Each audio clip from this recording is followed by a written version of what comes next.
భగీరథుడు తన పూర్వీకులైన సాగరపుత్రులకు మోక్షం కలగాలని ఘోర తపస్సు చేశాడు.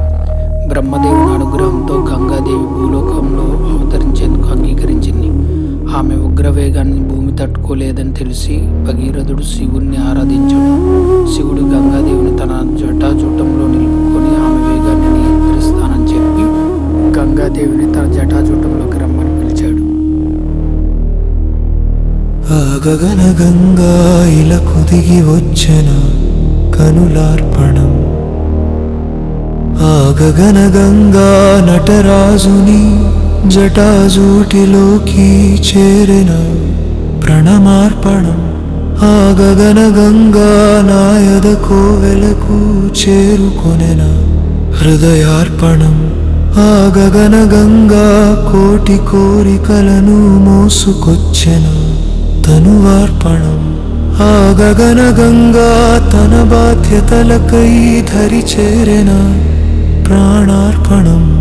ఆ గగన గంగా శిరచారిణిగా అలంకరించెన జన్మార్పణం. ఆ గగన గంగా సంబరంతో నర్తించెన మదనార్పణం. ఆ గగన గంగా తననే తాను చేసెన శివార్పణం.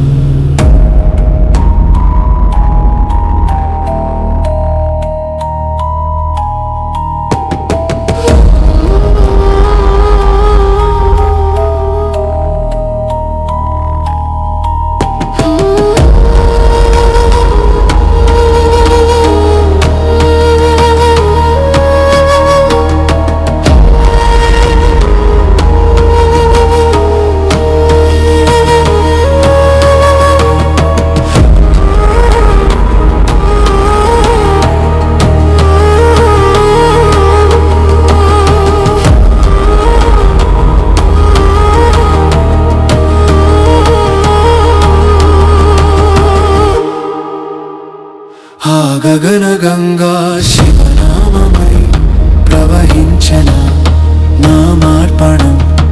ఆ గగన గంగా జీవితమంతా మార్గమై నిలిచెన సర్వార్పణం.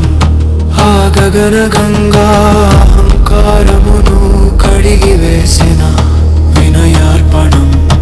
ఆ గగన గంగా పాపతాపములు కరిగించెన పుణ్యార్పణం.